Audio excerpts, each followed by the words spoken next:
تمام اقوام اور تمام ملک شامل ہیں، ہر ایک کے ساتھ خدا تعالیٰ ربوبیت کا سلوک کرتا ہے، اور کیا جسمانی اور کیا روحانی خدا تعالیٰ نے ان کی تربیت کے سامان ہر قوم کے لیے مہیا کیے ہوئے ہیں۔ فرمایا کہ دیکھیں دوسرے مذہب والوں نے اس سے تھوڑا سا ہٹ کے تصور پیش کیا، مثلا آریہ والوں نے یہ کہا کہ الہام اور وہی صرف آریہ ورت میں ہی ہے، اور 4 ہی رشی ہیں، ان پر ہی الہام بار بار نازل ہوتا ہے، اور صرف وید ہی نازل ہوتا ہے الہام کے ذریعے، اور صرف سنسکرت زبان میں ہی نازل ہوتا ہے الہام وید میں۔ اسی طرح عیسائی اور یہودی ہیں، وہ بھی کہتے ہیں کہ نبی اور وہی الہام صرف ہماری قوم تک محدود ہے، اور عیسائی ایک طرف حضرت عیسیٰ علیہ السلام کو خدا بناتے ہیں اور دوسری طرف کہتے ہیں کہ وہ صرف بنی اسرائیل کے لیے تھے، تو یہ عجیب خدا کا تصور ہے کہ باقی قوموں کے لیے گویا خدا نہیں تھا۔ تو فرمایا کہ یہ اسلام ہے جس نے یہ ساری دنیا کا تصور پیش کیا، اور یہ محدود جو ذہنیت تھی اس کو ختم کر کے یہ فرمایا کہ الحمدللہ رب العالمین۔ اور اسی طرح پھر دوسری جگہ فرماتا ہے کہ ان من امت الا خلا فیہا نذیر، کہ کوئی قوم کوئی امت ایسی نہیں گزری جس میں خدا تعالیٰ نے اپنے ڈرانے والے اپنے انبیاء نہ بھیجے ہوں، ان کی روحانی تربیت کا بھی انتظام نہ کیا ہو جس طرح ان کی جسمانی تربیت کا انتظام کیا۔ تو یہ اگر خدا تعالیٰ نہ کرتا، جیسا کہ قرآن مجید میں اس نے یہ تعلیم دی، تو خدا تعالیٰ پر الزام آتا ہے کہ ایک قوم کے لیے اس نے یہ انتظامات کیے اور دوسری قوموں کو محروم رکھا، ایک قوم کو ہدایت پر چلنے کے لیے راہ بتا دی، انبیاء بھیجے، اور دوسری قوموں کے لیے یہ سامان نہ کیا۔ تو خدا تعالیٰ اپنے اوپر یہ اعتراض نہیں لیتا، اس نے اس اعتراض کا کلا کما کرنے کے لیے یہ تعلیم دے دی ہے کہ الحمدللہ رب العالمین، کہ وہ تمام قوموں کے لیے، تمام زمانوں کے لیے، تمام انسانوں کے لیے یہی ربوبیت کے سامان کرتا ہے، کیا ان کی جسمانی ضرورتیں ہوں اور کیا ان کی روحانی ضرورتیں ہوں۔ تو یہ ساری فلسفی بیان کر کے حضرت مسیح موعود علیہ السلام نے تلقین یہ فرمائی ہے کہ اس کی وجہ سے ہم سب کو بھی یہ چاہیے کہ ہم ان اخلاق کی پیروی کریں اور آپس میں تمام قومیں محبت اور مروت کے ساتھ رہیں۔ جزاکم اللہ۔ کل سے ابھی آپ نے ذکر فرمایا کہ حضرت مسیح موعود علیہ السلام کی اس کتاب کا بنیادی جو سبب تھا تالیف کا، وہ ہندو مسلم اتحاد اور آپس میں ان کا صلح و صفائی کے ساتھ رہنا تھا۔ تو اس حوالے سے آپ یہ بتائیں کہ حضور نے کس طرح یہ بیان فرمایا ہے مضمون کہ ہندو مسلم اتحاد جو ہے وہ کس طرح ہو سکتا ہے، یا کیا اس کے اسباب ہو سکتے ہیں؟ حضور فرماتے ہیں کہ جب اس سرزمین ہند میں ہندو مسلم 2 بڑی قومیں آباد ہیں، تو یہ تو ناممکن ہے کہ کوئی ایسا وقت آ جائے کہ ہندوستان کے تمام مسلمانوں کو دھکیل کر ہندوستان سے باہر نکال دیں، یا مسلمان ہندوستان کے تمام ہندوؤں کو ہندوستان سے جلا وطن کر دیں۔ جب دونوں قوموں نے اسی سرزمین میں رہنا ہے تو پھر دونوں قوموں کا مفاد اسی میں ہے کہ دونوں قومیں آپس میں اتفاق محبت کے ساتھ رہیں، ان کے درمیان باہم فتنہ و فساد کی فضا پیدا نہ ہو، بغض اور نفرت کے جذبات جنم نہ لیں۔ تو حضور نے فرمایا کہ اتفاق ایسی چیز ہے جس میں بڑی برکات ہے۔ جو قومیں اتفاق سے محروم ہو جاتی ہیں، جن ممالک کے باشندے اتفاق کی نعمت سے محروم ہو جاتے ہیں، وہ زوال کی گہرائی میں گرتے چلے جاتے ہیں۔ اور جس ملک کے باشندوں میں باہم ایکتا ہو، باہم الفت و اتحاد کی فضا ہو، اس ملک کے باشندے ترقی پہ ترقی کرتے چلے جاتے ہیں۔ تو حضور نے فرمایا کہ آج اس ملک میں، اس دور میں بڑی شدید ضرورت ہے ہندو مسلم ایکتا کی۔ حضور نے فرمایا کہ اس بات پہ غور کریں کہ ہندو مسلم دونوں قوموں میں باہم فساد کیوں ہوتا ہے۔ حضور نے فرمایا ٹھیک ہے بعض سیاسی اختلافات بھی ہوتے ہیں، لیکن وہ سیاسی اختلافات دوسرے نمبر پہ آتے ہیں، اور ان کا بھی دراصل یہی سبب ہے کہ مسلمان یہ سمجھتے ہیں کہ ہندو اکثریت کی یہ کوشش ہے کہ تمام حکومتی عہدے اور ہر محکمے میں ہمارا اثر رسوخ ہو اور مسلمان ان عہدوں سے، ان منافع سے محروم ہو جائیں۔ مسلمان یہ سمجھتے ہیں کہ ہمارے ساتھ یہ طرفداری کا سلوک ہوتا ہے کیونکہ ہماری تعداد تھوڑی ہے۔ تو اگر یہ دونوں مذاہب کا باہم اختلاف نہ ہو، یہ تعصب کی فضا پیدا نہ ہو، تو یہ سیاسی اختلافات بھی جنم نہیں لیتے۔ تو حضور نے فرمایا کہ دراصل بات یہ ہے، یہ بات تو ناممکن ہے، اگر یہی دونوں قومیں فرض کریں سارے ہندو کلمہ پڑھ کر مسلمان ہو جائیں یا سارے مسلمان ویدک دھرم کو قبول کر لیں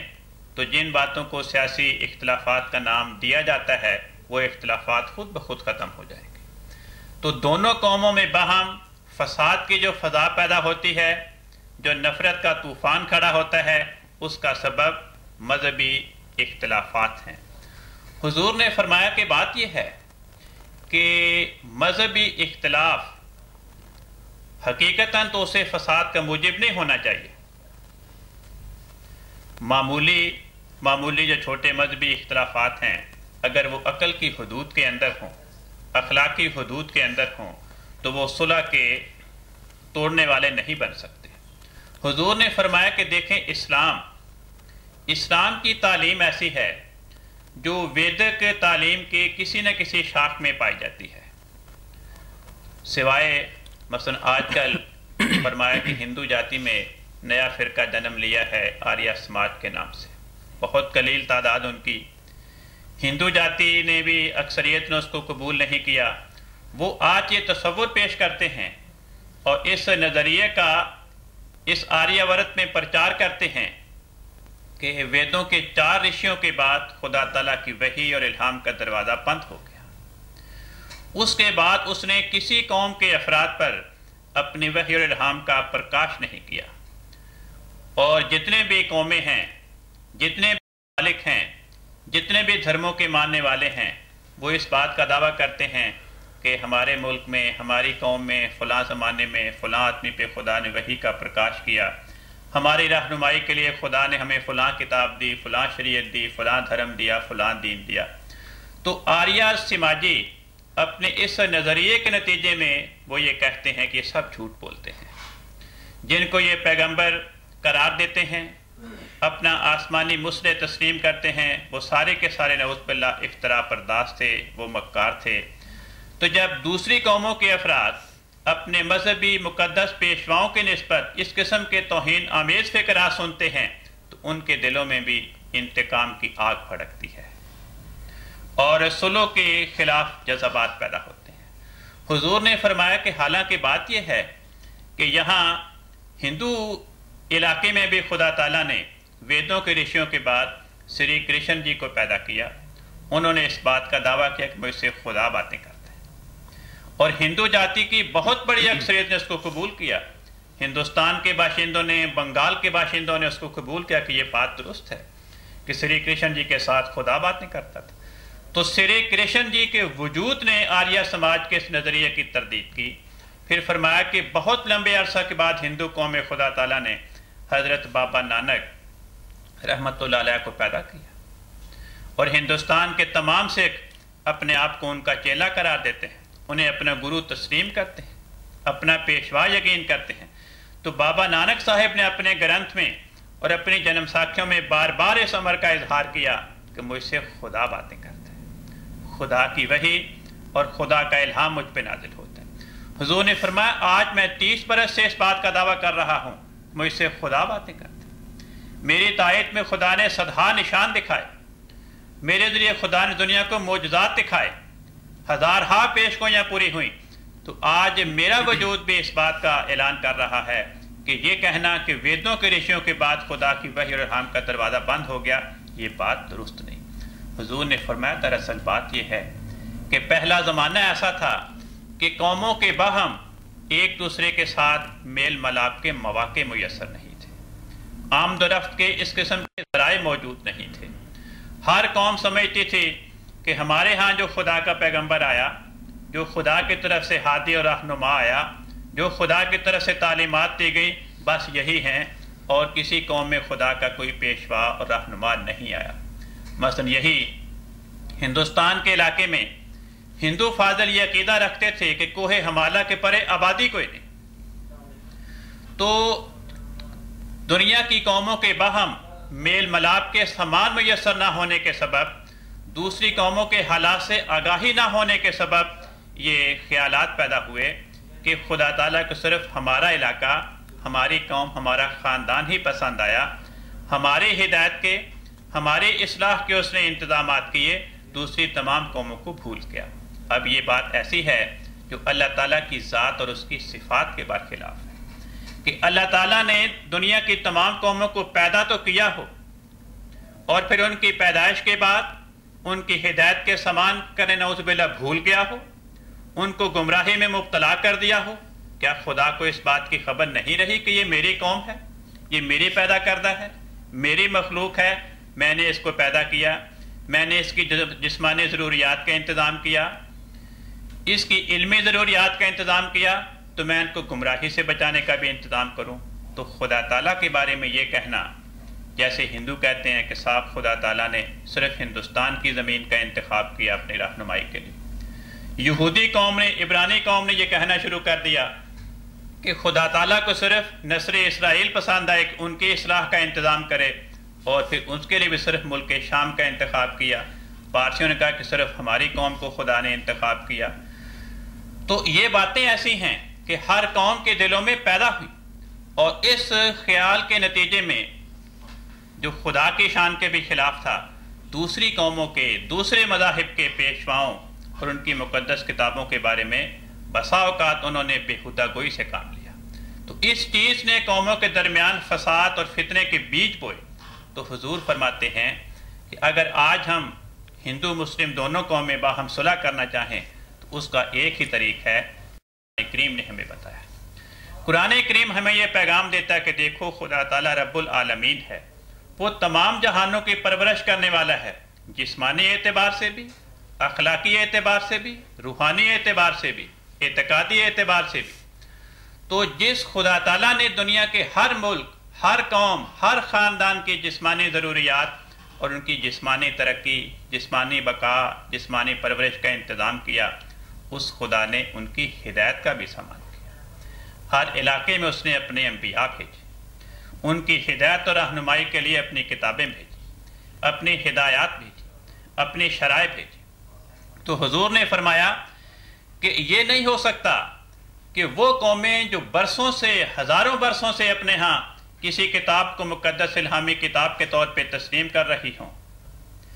بعض افراد کو اپنے مقدس پیشوا کی حیثیت میں قبول کر رہی ہوں،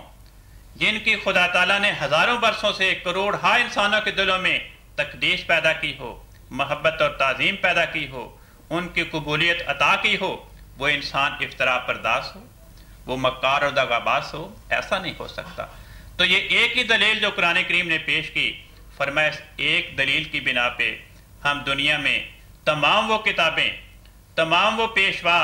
جن کی محبت، جن کی تقسیم، جن کی تعظیم، جن کی قبولیت خدا نے دنیا میں پھیلائی، ہم ان کو خدا کی طرف سے راست باز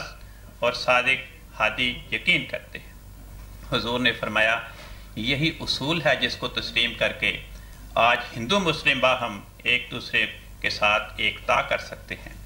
اور وہ یہ کہ ہم، حضور نے فرمایا کہ میں یہ عہد کرتا ہوں ہندوؤں کے ساتھ، اور میری جماعت بھی میرے ساتھ ہے، کہ اگر ہندو جس طرح ہم ہندوؤں کے رشیوں کو مقدس یقین کرتے ہیں، ان کے ویدوں کو مقدس الہامی کتاب سمجھتے ہیں کہ خدا کی طرف سے اس ہندو آبادی کی رہنمائی کے لیے خدا نے نازل کی تھی، اسی طرح ہندو بھی حضرت محمد مصطفیٰ صلی اللہ علیہ وسلم، جن کی خدا نے عظمت کروڑ ہا انسانوں کے دلوں میں پیدا کی، جو ان کے نام پہ اپنی جانیں نچھاور کرنے کو تیار ہیں، ان کا نام بے ادبی کے ساتھ نہ لیں، وہ بھی ان کو سچا مانے کہ ان کی قبولیت اس بات کی دلیل ہے کہ خدا تعالیٰ کی طرف سے وہ آئے تھے۔ تو ہم بھی اس کے نتیجے میں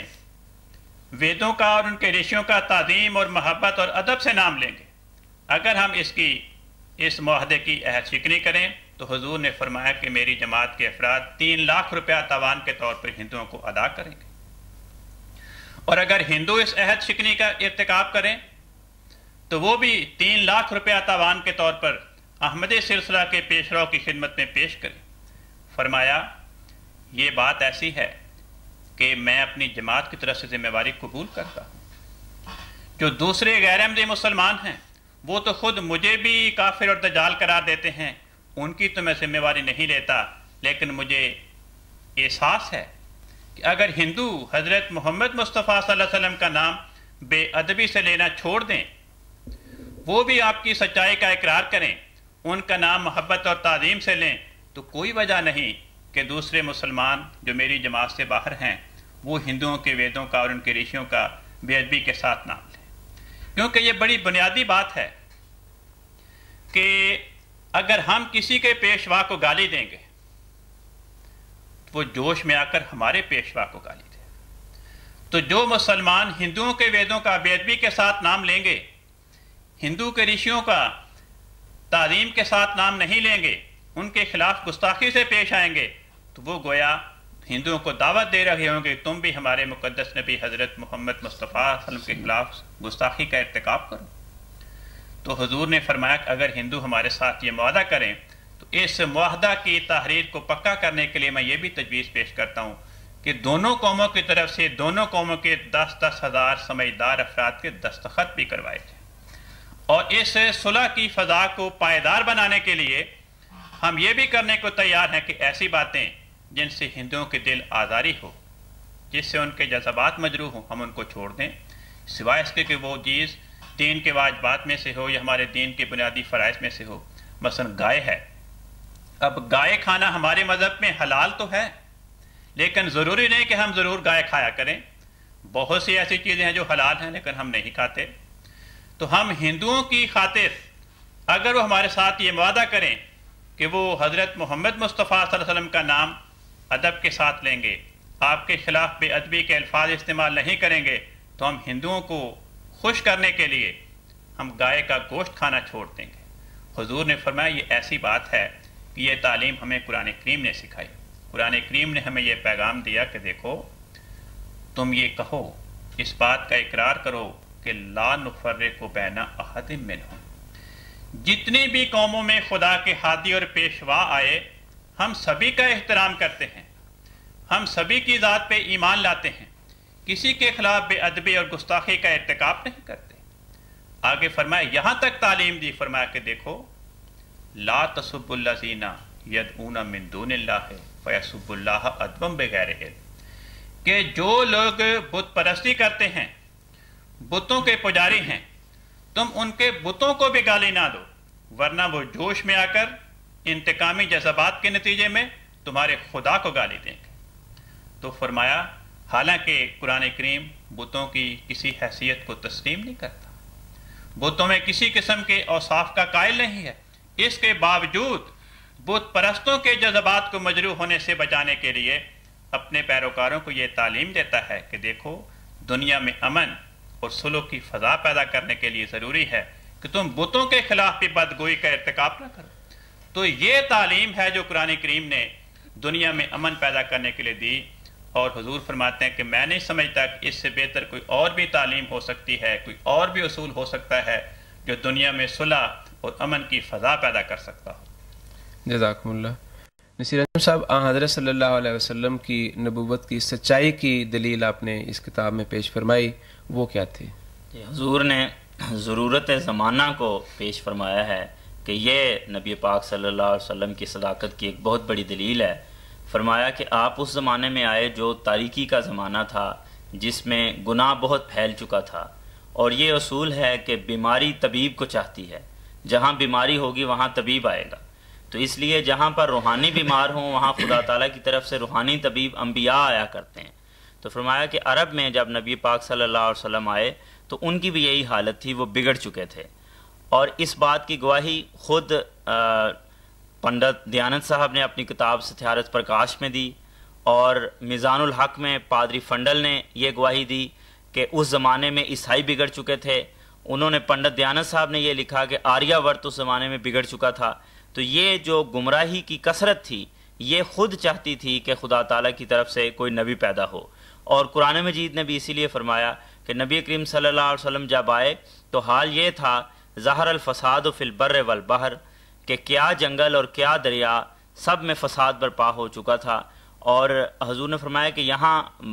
بر سے مراد یہ ہیں کہ وہ اقوام جو وحشی اقوام تھیں، جن میں کوئی اخلاق موجود نہیں تھے، وہ بھی خراب ہو چکی تھیں، اور جو اپنے آپ کو عقل مند قومیں خیال کرتی تھیں وہ بھی، ان کے بھی اخلاق جواب دے چکے تھے اور وہ بھی بگڑ چکے تھے۔ تو یہ حال تھا جب نبی کریم صلی اللہ علیہ وسلم اس تاریکی کے زمانے میں آئے۔ اب سوال یہ پیدا ہوتا ہے کہ کیا اصلاح کی نبی پاک صلی اللہ علیہ وسلم نے؟ تو حضور فرماتے ہیں کہ اس سوال کا جواب نہ کوئی ہندو بہتر دے سکتا ہے، نہ کوئی عیسائی، نہ کوئی اور مذہب والا، جتنا بہتر جواب اس کا ایک مسلمان دے سکتا ہے، کیونکہ جو اصلاح نبی پاک صلی اللہ علیہ وسلم نے عرب کے معاشرے میں کی ہے وہ آج تک نہ ماضی میں کسی نے کی، نہ آئندہ کوئی پیدا کر سکے گا۔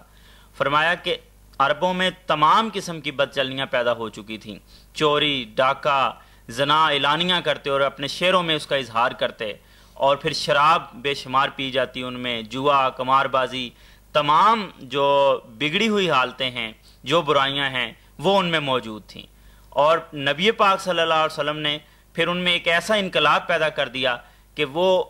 بے حس عضو کی طرح خدا کی خاطر، خدا کے دین کی خاطر قربانیاں دینے والے بن گئے۔ ان کو دکھ دیے گئے، وہ ستائے گئے، ان کو تپتی ریت پہ لٹایا گیا، بعضوں کو ان کی آنکھوں کے سامنے ان کے بیٹوں کو سولی پہ چڑھا دیا گیا، ان کے بچے قتل کر دیے گئے، ان کی خود جانیں لے لی گئیں۔ یہ تمام باتیں انہوں نے دیں، اور کس وجہ سے؟ کہ وہ اپنی تمام سرداریاں چھوڑ کر، اپنے تمام فخریہ لباس چھوڑ کر ٹاٹ پہننے کے لیے تیار ہو گئے، عاجزی اور مسکینی انہوں نے اختیار کر لی، اور اس بے کس اور تنہا شخص کے ساتھ ہو گئے جو مکہ کی گلیوں میں پھرا کرتا تھا، ایک اکیلا شخص۔ تو آخر اس میں کون سی ایسی روحانی قوت تھی؟ یقیناً وہی تھی جو خدا تعالیٰ نے ان کو عطا کی تھی، جو سچے انبیاء کو ملا کرتی ہے۔ اگر یہ نہ ہوتی تو یہ سارا انقلاب جو ایسا زبردست اور بے نظیر انقلاب ہے یہ کبھی وقوع پذیر نہ ہوتا۔ تو یہ واقعہ ہونا، یہ اصلاح ہو جانا، یہی اس بات کی بہت بڑی دلیل ہے کہ نبی پاک صلی اللہ علیہ وسلم خدا تعالیٰ کی طرف سے سچے نبی بن کر آئے تھے۔ اور فرمایا کہ دیکھیں، یہ جو تم کہتے ہو کہ وید اس وقت نازل ہوا کہ جب دنیا میں گناہ نہیں تھا، تو فرماتے ہیں تم تو اس بات کو زیادہ سمجھ سکتے ہو جو آریہ مذہب والے ہیں، جو ہندو مذہب والے ہیں، کہ جب گناہ نہیں تھا تب تو خدا تعالیٰ نے انتظام کر دیا، وید آیا، رشی آئے، لیکن جب گناہ کا طوفان نازل ہو، جب سیلاب آیا ہوا ہو گناہ کا، تو کیا اس وقت خدا تعالیٰ انتظام نہیں کرے گا؟ تو یقیناً اولا اور انسب ہے کہ اس وقت بھی انتظام کیا جائے۔ تو خدا تعالیٰ نے اس تاریکی کے زمانے میں محمد مصطفیٰ صلی اللہ علیہ وسلم کو بھیجا، اور آپ نے جو اصلاح کی، تو یہ ضرورت زمانہ اور آپ کی پیدا کردہ اصلاح، یہ آپ کی صداقت کی بہت بڑی دلیل ہے۔ جزاکم اللہ۔ کب سے ابھی جو نصیر انجم صاحب نے حضرت صلی اللہ علیہ وسلم کی نبوت کی سچائی کی دلیل کے طور پہ ساری تفصیل پیش فرمائی ہے، اس کے اوپر بعض لوگوں کا یہ خیال ہے کہ عرب کے لوگوں کا یہ سارا اسلام قبول کرنا، مسلمان ہونا، اللہ تعالیٰ کی تائید و نصرت یا حضرت صلی اللہ علیہ وسلم کی اس طرح سچائی کی دلیل نہیں بن سکتا، بلکہ یہ لوگ تو تلوار کے ذریعے، اس جہاد کے ذریعے اسلام قبول انہوں نے کیا تھا جو اس وقت کیا گیا۔ تو حضرت مسیح موعود علیہ السلام نے ان ایسے لوگوں کے اس خیال کی کس طرح تردید فرمائی ہے؟ حضور فرماتے ہیں کہ اگر تو حضرت محمد مصطفیٰ صلی اللہ علیہ وسلم عرب میں کسی بادشاہ کی حیثیت میں ظاہر ہوئے تھے تو پھر تو اس بات کو تسلیم کیا جا سکتا ہے کہ عرب کے باشندے آپ کی سلطنت کی شوکت دیکھ کر، آپ کی بادشاہی جبروت سے مرعوب ہو کر اپنی جانیں بچانے کے لیے اسلام کو قبول کر گئے۔ لیکن آپ نے تو اپنی تبلیغ کا آغاز مسکینی میں، درویشی میں اور تنہائی کی حالت میں شروع کیا۔ آپ کے پاس تو کوئی لشکر نہیں تھا، نہ ہی آپ نے کسی اور بادشاہ کی مدد مانگی کہ تم لشکر بھیجواؤ اور عرب کے لوگوں کو تلوار کے زور سے میرے دین میں داخل کرو۔ تو پھر ان پہ کون سا جبر ہوا؟ جبر کے کیا حالات پیدا ہوئے؟ آپ کی زندگی کا تو یہ عالم تھا کہ زندگی کی ابتدا ہی یوں ہوئی کہ جب آپ پیدا ہوئے تو چند ماہ کے بعد آپ کے والد صاحب بھی، آپ کی والدہ کا بھی انتقال ہو گیا۔ آپ یتیم تھے، یتیمی کی حالت میں بے سہارا، محض خدا کے سہارے پہ آپ کی پرورش کا سامان شروع ہوا۔ آپ 25 برس کے ہو گئے لیکن کسی نے آپ کو رشتہ تک نہیں دیا۔ آپ کے چچاؤں کے گھر میں ان کی بیٹیاں جوان موجود تھیں، لیکن کسی چچا کے دل میں بھی یہ ہمدردی پیدا نہیں ہوئی کہ ہم اپنے یتیم بھتیجے کو اپنی بیٹی کا رشتہ دے دیں، کیونکہ ہر شخص کو اس بات کی فکر تھی کہ اس کے پاس تو گھر چلانے کے لیے اخراجات ہی میسر نہیں، یہ گھر کے اخراجات کیسے چلائے گا؟ یہ تو نادار انسان ہے، اس کے پاس مال و دولت نہیں، کوئی ہنر اسے نہیں آتا، تو یہ اپنا گھر کیسے چلائے گا؟ جب آپ کی عمر 40 برس کے قریب ہوئی تو آپ نے ایک غار جو غار حرا کے نام سے موسوم ہے اس کی تنہائی میں جا کر اللہ کے حضور دعائیں اور عبادات شروع کر دی۔ اسی غار کی تنہائی میں آپ پر خدا کی وحی نازل ہوئی اور خدا نے آپ کو کہا کہ دیکھو دنیا اس وقت بگڑی ہوئی ہے، تم دنیا کو میرا پیغام پہنچاؤ، دنیا کے اصلاح کا فریضہ سر انجام دو۔ آپ بہت گھبرائے، بہت پریشان ہوئے، عرض کی کہ الہی میں تو ناخواندہ ہوں، میں تو پڑھا لکھا نہیں۔ اللہ تعالیٰ نے آپ کے سینے کو تمام روحانی علوم سے بھر دیا، ہر قسم کے دینی علوم آپ کو سکھائے، اور آپ کی قوت قدسیہ کی تاثیر سے غریب اور عاجز لوگ آپ کو ماننے لگ گئے۔ تو ان غریبوں نے اور عاجز بندوں نے آپ کو یکا و تنہا دیکھ کر، بے یار و مددگار دیکھ کر بھی آپ کو قبول کیا۔ کوئی لشکر آپ کے پاس نہیں تھا جس نے ان کو جبراً اسلام کا قائل کیا ہو، بلکہ جو لوگ جبر کر سکتے تھے، مکہ کے بڑے بڑے امیر، اثر و سوخ والے، بڑے بڑے جابر افراد، وہ تو آپ کی جان کے دشمن بن گئے۔ وہ آپ کے ماننے والوں کو قسم قسم کے مظالم کا نشانہ بنانے لگے۔ عورتوں کو